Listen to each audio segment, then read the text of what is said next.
Dodge Challenger 318.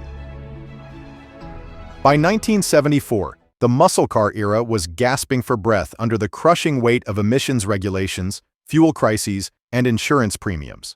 Dodge tried to keep the Challenger's street cred intact with its aggressive, wide-shouldered design and that unmistakable Coke bottle profile. It certainly looked the part, with bold stripes, a sculpted hood, and a stance that screamed, "Let's race!" Unfortunately, the 318 V8 under the hood was more bark than bite. Producing a modest 150 horsepower, it chugged to 60 miles per hour in a rather leisurely 10.5 seconds, the kind of time that left you checking your watch instead of the speedometer. The quarter-mile time wasn't much better, ambling through in around 17.5 seconds, making it less of a challenger and more of a, well, participant. Despite its underwhelming performance, the '74 Challenger 318 still had the look, that retro muscle car vibe that would make even a Prius driver nod in appreciation. It may not have been a barn burner on the drag strip, but it was still a classic slice of 1970s cool. A car that seemed to say, yeah, I could go fast, if it weren't for all these emissions controls holding me back. AMC Javelin AMX 304. The muscle car era was on life support, and AMC was scrambling to keep its street machine relevant. The Javelin AMX still had the styling of a fighter, with its long, sloping hood, flared fenders, and that signature rear spoiler that seemed to be shouting, "I'm fast!" But under the hood, the 304 V8 was more bark than bite, producing a rather underwhelming 150 horsepower. With a 0 to 60 time in the 10-second range, the Javelin AMX was the kind of car that looked like it could dust a Camaro, but ended up getting passed by your neighbor's station wagon. Sure, it wasn't the fire-breathing beast that its aggressive styling suggested, but the Javelin AMX still had undeniable street presence. It had that bold, unmistakable AMC swagger, a car that looked like it could rob a bank and escape to Mexico, if only it could get there before the cops did. Despite its lack of raw power, the Javelin AMX 304 was still a head-turner, the kind of car that made people say, "Wow, that thing must be fast," to which you could only nod and smile, pretending you didn't know that a grocery-getter Pinto could probably keep up. Chevrolet Camaro Z28. By 1977, the Z28 had made a comeback after a 2-year hiatus, trying to recapture the magic of its high-performance predecessors. It still looked like a muscle car should, with bold stripes, a scooped hood, and flared fenders. But under the hood, the party was over. The Z28's 350 V8 only churned out a modest 185 horsepower, a far cry from the tire-shredding power of the early 70s. That meant a 0 to 60 sprint in a yawn-inducing 9 seconds, just fast enough to beat your grandpa's Oldsmobile, maybe. The quarter-mile rolled by in a leisurely 16.3 seconds, leaving the Z28 in the awkward position of looking faster than it actually was.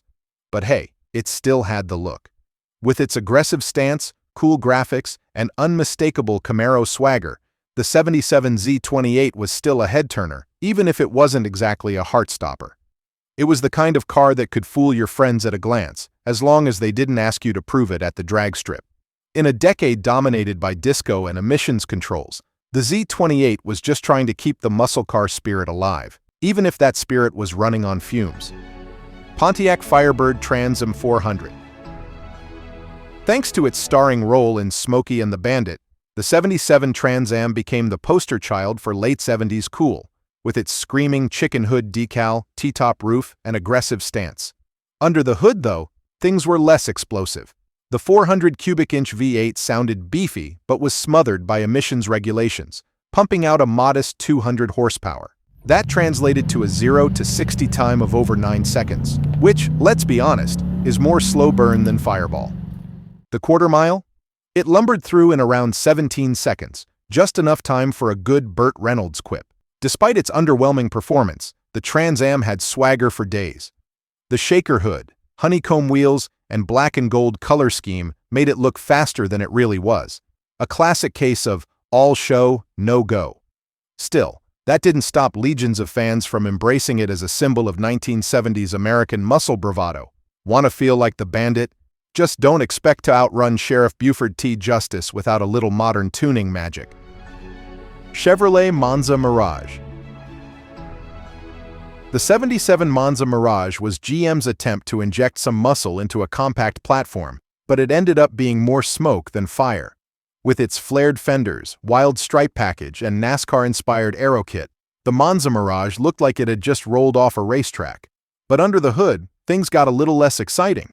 The optional 305 V8 produced a meager 145 horsepower, making it about as intimidating as a sleepy house cat. The 0 to 60 sprint took a leisurely 10 seconds, while the quarter-mile clocked in at a sluggish 18 seconds. Not exactly the stuff of street racing legends. In return, the wide-body kit and flashy paint job gave it a sort of budget racer aesthetic that appealed to those who wanted Trans Am looks without the price tag or the fuel bills. Chevy marketed it as a special edition, but the Mirage was really just a Monza with some added flair and not much bite. Ford Mustang King Cobra. Ford unleashed this flashy, disco-era Mustang as a last hurrah for the Mustang II before the Fox body revolution. The King Cobra was decked out with a menacing snake graphic on the hood, flared fenders, and a chin spoiler that screamed, "Look at me!"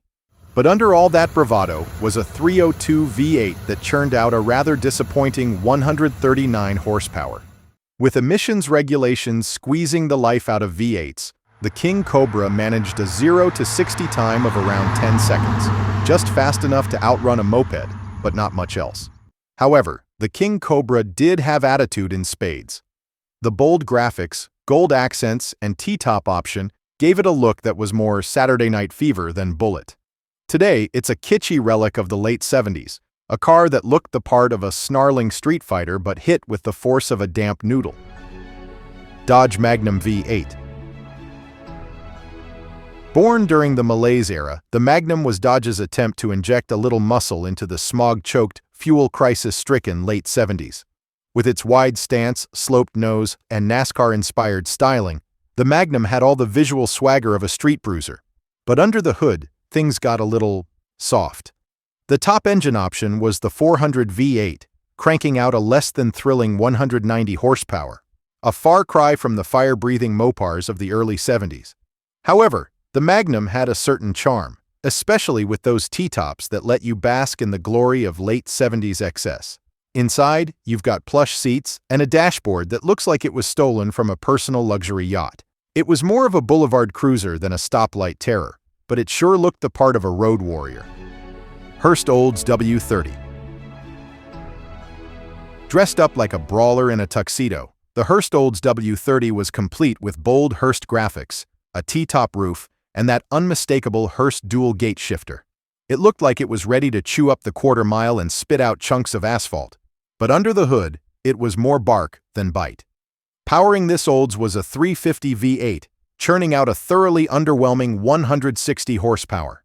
Thanks to a 3-speed automatic transmission and enough weight to make a sumo wrestler blush, the Hurst Olds W30 stumbled through the 0 to 60 dash in over 9 seconds. Still, the car looked the part, with a mean black and gold paint scheme that paid homage to its 1968 predecessor and those iconic Hurst shifters that once graced the fastest cars on the street. Despite its less-than-stellar performance, it became a collector's darling for its unapologetically gaudy styling and the nostalgia of a time when style often outran substance.